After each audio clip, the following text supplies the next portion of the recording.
Welcome to the Not Your Average Runner podcast. If you're a woman who is midlife and plus-sized and you want to start running but don't know how or if it's even possible, you're in the right place.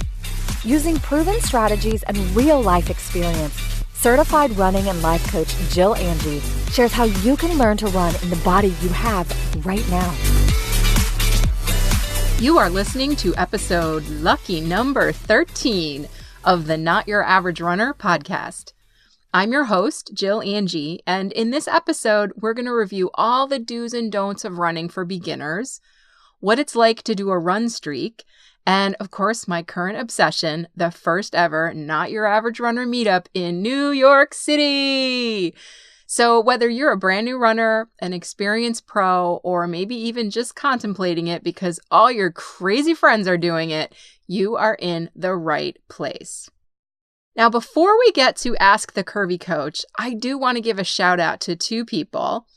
Their Instagram handles are GlassesGirl79 and For the Sake of Example. You two are the lucky winners of the Enel contest, and each of you have a bra and an autographed copy of one of my books coming your way. So congratulations. This week on Ask the Curvy Coach, I'm actually responding to a few questions I got on Instagram about my recent run streak. And those questions came from IamPossible.journey, KB Commando, and J3SS_Lynn422. And those questions include why I did it, what I actually did, and what were the pros and cons. And they had a bunch of other questions included in that, but I'm just going to cover all of those general topics around the run streak. And I just want to say thanks to all three of you for your questions. And if you send me your name and address to podcast@notyouraveragerunner.com, I'll send you a Not Your Average Runner car magnet. Okay, so what on earth is a run streak? People ask me that a lot. Now, I don't think that there's really a formal definition anywhere, but my definition is basically running every single day and then keeping track of the number of days. It's pretty simple. Now, I did a 31-day run streak over February and March, and it was a blast. It all started from a run bet. Now, in episode 7, I talked about the Run Bet app, and the bet that I tried was for 21 runs in 28 days. And I put down $40 that said I would complete it.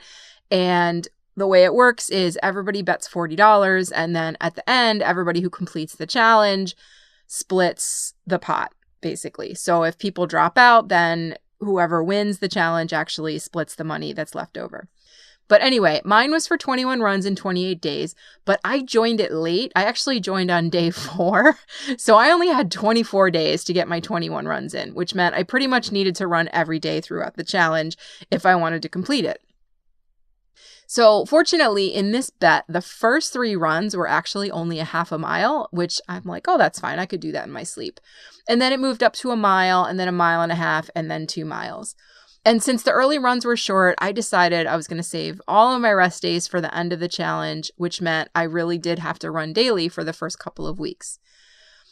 Now, I've never really been a run every day kind of person. I mean, I love running, but I also like my rest days. And I believe that rest days are really critical to physical health and running performance overall. And when I'm in training for an event, especially like a half marathon or something like that, I don't run more than 4 times a week. So this was really my first experience running daily without taking any rest days. And it was pretty fun. The first few days were actually no big deal. I just got up, I did my half mile, then I walked for a while and stretched afterwards. And I actually did the same thing on the days that I did a mile. And for about a week, it just seemed pretty easy. And I did start noticing some changes. Mainly the night before each run. So I'd go running in the morning, I'd go about my day, and then I'd be, getting ready for bed at night. And I was thinking about how much I was looking forward to running the next morning. Like I was literally thinking, oh, yay, I get to run again tomorrow. And getting out of bed to go running, even if it was cold and dark, was no longer difficult. I mean, even in the middle of winter. And WTF is going on, right? Because that was completely unexpected for me. Now, I think part of it was having a running buddy right in my building, my friend Karen. we'd get up, we'd go running like right around 7 in the morning. And then afterwards we'd walk a little bit, grab some coffee and just kind of gab and gossip the whole time.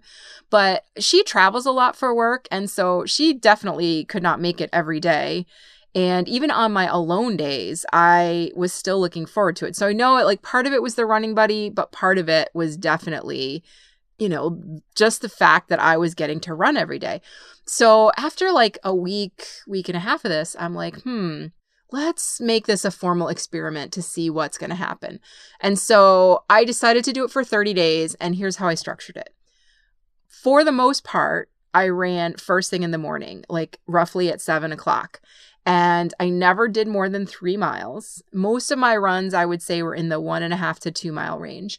Now, this is partly because of the run bet schedule and partly because I didn't want to overstress my body because I was nursing and still am a developing case of plantar fasciitis, and I didn't want to make it worse.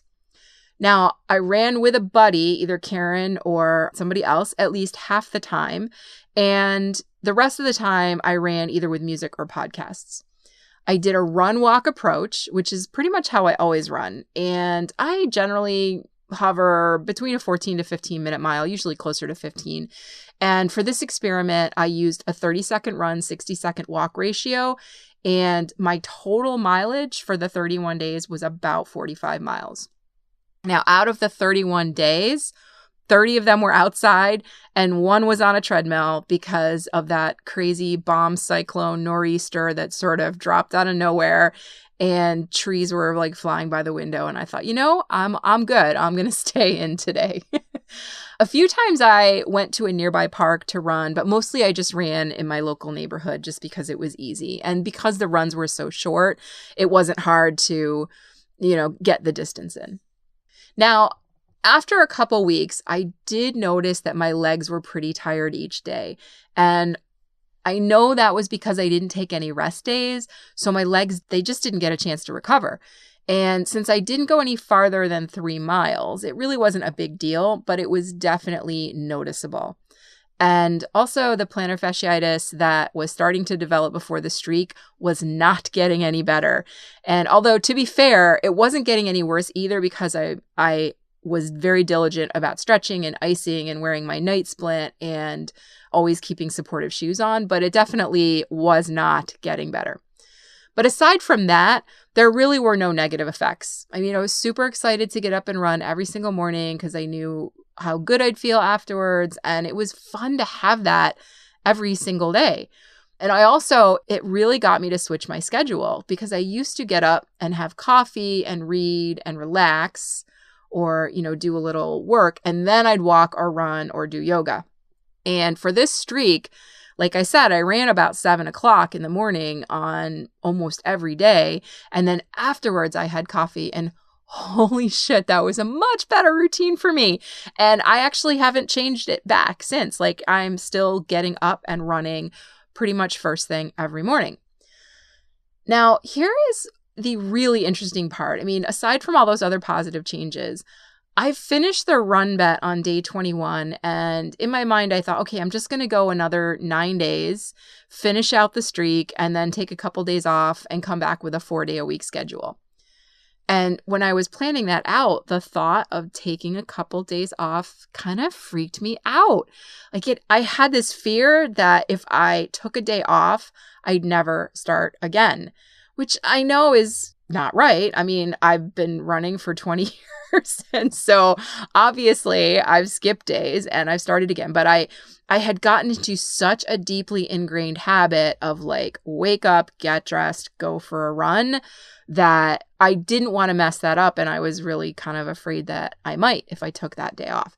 And I know a lot of people feel the same way when they're trying to build a daily habit, that fear that if they take just one day off, it's going to be the start of quitting completely. And it's really scary when you've worked really hard and think that this is just, if you just have this one mistake, you're going to ruin everything. And so I know you can relate. It's pretty common.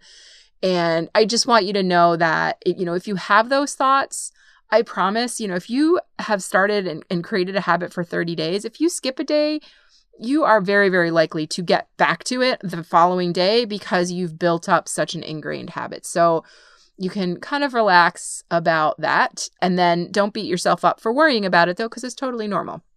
And honestly, my plan was to stop after day 30, but then I panicked. And I ran one more day. I did 31 days. And then on day 32, I said, all right, for real, like you have to take a rest day.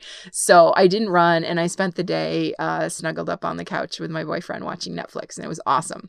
And the world didn't end, because on day 33, I woke up and I was excited to run, and it was awesome. And honestly, I probably could have used another rest day, but I was really happy that my excitement for running was still there and that it didn't even occur to me not to go. So I've actually run 41 out of the past 42 days. And because I'm finishing another run bet right now, it ends on March 26th. And after that, I really am going to take a rest. I plan to take at least a full week off and maybe 2 full weeks off from running and walking, and possibly do nothing but either yoga or swimming during that time, because I want to address the plantar fasciitis before my training season starts. I have a bunch of races planned for the summer, a couple half marathons for the fall, and I cannot have that sidelining me in the middle of everything. So I'm going to slow it down right now after this run bet is over and address that issue and get it taken care of. Now, when I do start running again, which I'm assuming will be probably between a week to 2 weeks, I'm going to ease into it with 3 times a week and then bump that up to 4 and probably end up around 5 times a week and cross train on the other days. So, all that being said, would I recommend that you try a streak? And the answer is yes. It depends. So if you have been running for at least 6 months and you're not in training for anything specific, right? You don't have a goal race in mind in the next couple of months, I would say go for it. Start out with pretty short runs, maybe a mile or less, as you build up the habit and see how your body reacts to daily running. And I also recommend setting a defined time for your streak rather than just planning to do it indefinitely. Say, I'm going to do this for 30 days and then I'm going to evaluate. And if you are a brand new beginner, I really recommend that you just do 3 times a week for at least a month until you can see, until you sort of build that base of fitness. So those are my thoughts on run streaks. If you would like to get your question answered on the podcast, all you have to do is email me at podcast@notyouraveragerunner.com. I'm going to pick one question each week to read and answer, and you can ask me anything. So if I do pick your question to answer on the show, I'll also send you a Not Your Average Runner car magnet, and I hope to hear from you. Okay. This week, our main topic is all about do's and don'ts when you're just getting started, like the things that you should do and the things that you should avoid when you're a new runner. There is a lot of conflicting advice out there, so what I've done is distilled it down into a short list of yeses and nos to help you make sense of it all. So I'm just going to dive right in. The very first one is a do, and that is do get properly fitted with running shoes. Now, one of the most common questions I get asked in the Not Your Average Runner Facebook group is, what's the best running shoe? And the answer is there is no best running shoe because everyone's feet and biomechanics are different, not to mention that you are all different heights, weights, speeds, fitness levels, distance levels, and so on. We're all unique individuals. So what works really well for one person could be a disaster for somebody else. Running shoes are designed to correct biomechanical issues if you have them. And if you don't, they're designed to just keep your feet safe from the ground.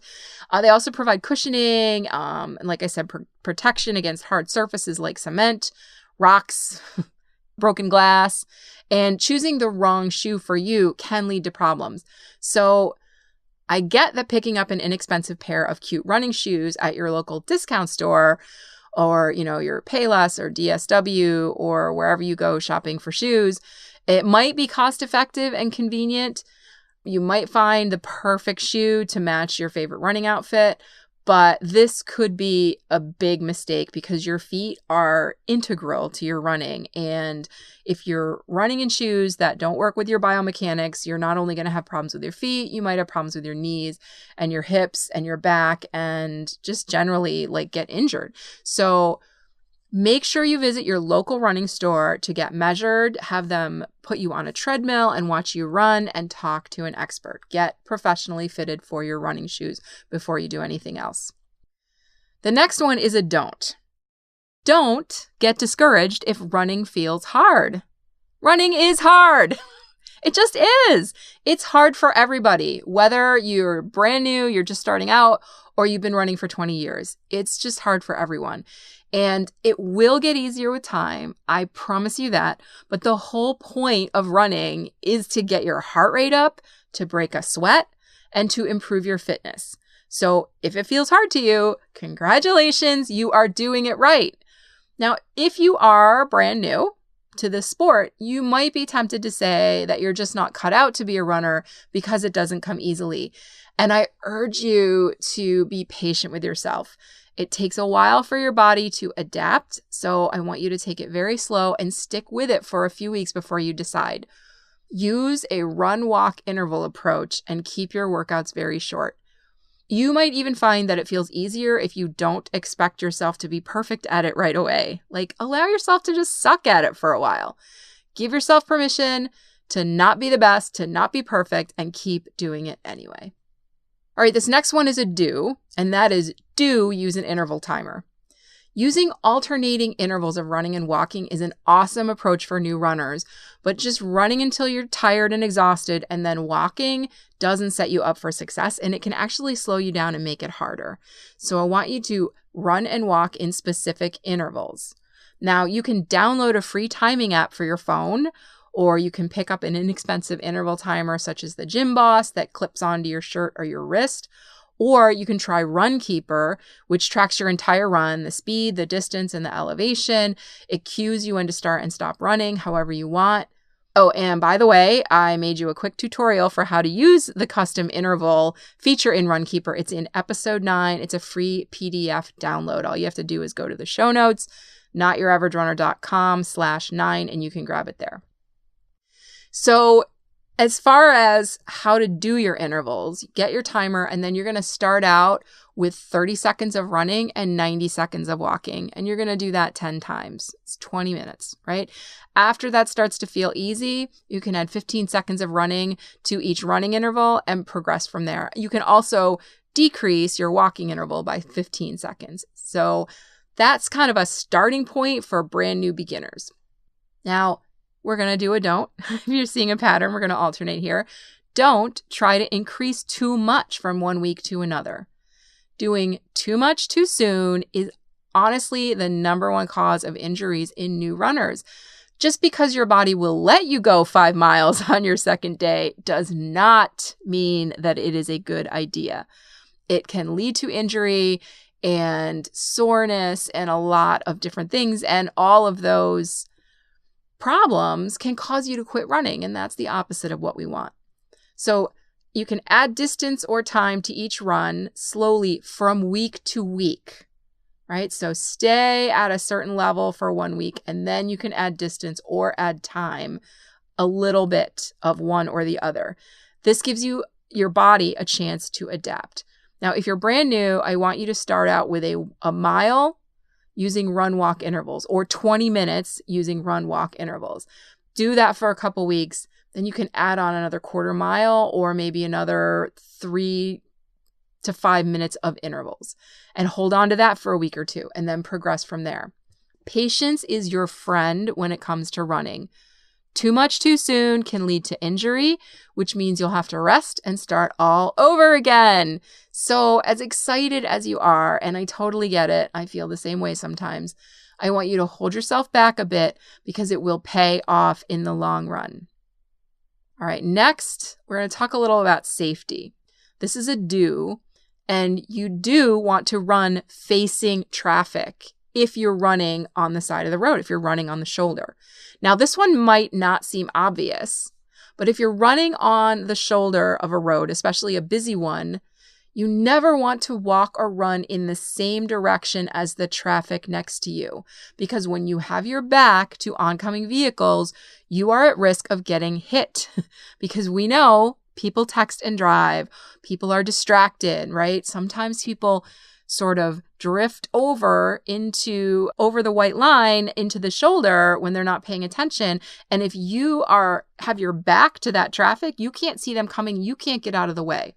So always run facing the traffic coming at you so that you can take evasive action. And if that means you need to cross the street or pick a different place to run. Now, it goes without saying that you should never be wearing headphones if you're running on the shoulder of the road. But I know some of you are going to do that anyway. So running facing traffic is even more important for you because your eyes in that case are literally the only protection you have from traffic. But seriously, don't run with headphones if you're close to traffic. Find someplace else to run if you can't run without them. Or even if you're running on the sidewalk and you have to run on the side of the road for a little while, just take them out of your ears and run without them, and then you can put them back in. It's totally fine. Next one, we're going to talk about speed. And this one is a don't. Don't lengthen your stride to go faster. Another question I get a lot from people is, hey, how do I go faster? Most people want to take longer steps. They want to lengthen their stride, kind of like they're sprinting in a track meet. But the exact opposite is really true here. While lengthening your stride might make it seem like you're going faster, it also means you're allowing your heel to strike the ground way too far in front of your body, and this sets you up for injury, right? Instead of using your glutes and your back foot to push you forward, when you lengthen your stride, you're using your front leg and your quads to pull you forward. And that's kind of an awkward dynamic unless you're an Olympic sprinter, right? So instead, I want you to shorten your stride, take faster steps. In other words, take more of them per minute. And this is actually called foot turnover or cadence. And the more steps that you take per minute, the higher your cadence is and the faster you're going to go.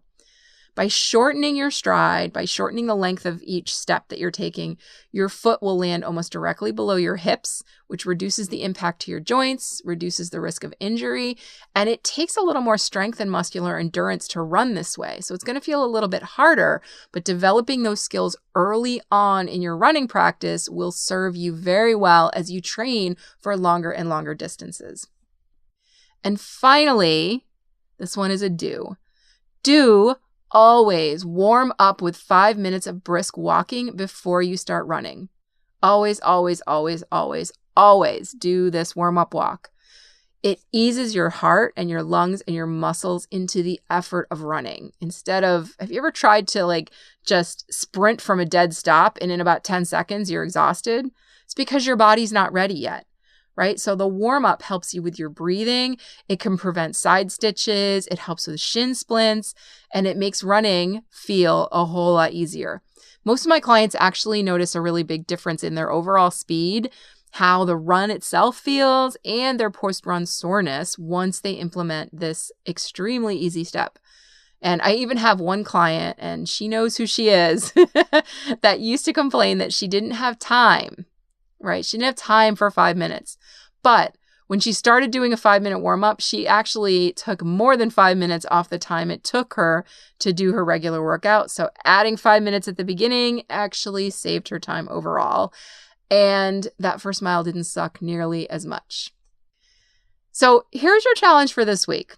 If you're a beginner, or even if you've been running for a while, I want you to review this list and see where you can make some changes to maybe make your running feel easier or reduce your chance of injury or anything else. Take a look through the list and see what you can implement for yourself. This week, I am completely and utterly obsessed with getting the very first Not Your Average Runner meetup organized. Now, it's going to take place on April 6th in New York City, right near Central Park. We are going to hang out and laugh and talk and exchange stories, get all the hugs, take tons of pictures. And this year, this is the first of a series. I'm going to be taking the meetups to a few other locations. Chicago is definitely on the list. Philadelphia is definitely on the list. And if you want your city to be on the list, email me at podcast@notyouraverage.runner.com and let me know. Now, the other super awesome thing that's going to happen right before the meetup is a Curvy Runner photo shoot. Now, have you ever gotten your race photos back after a big race and you get that email and they're like, your photos are ready. You can take a look and decide if you want to buy them. And you have budgeted for this. You're like, I'm going to spend the $80 and get my race photos. And then you look at your pictures and you realize that some stranger's arm is covering your face right as you cross the finish line of your very first half marathon. Or you're making a weird face, or you're adjusting your bra, or you've got like sweat everywhere. And or it's pouring down rain and you're just looking miserable, right?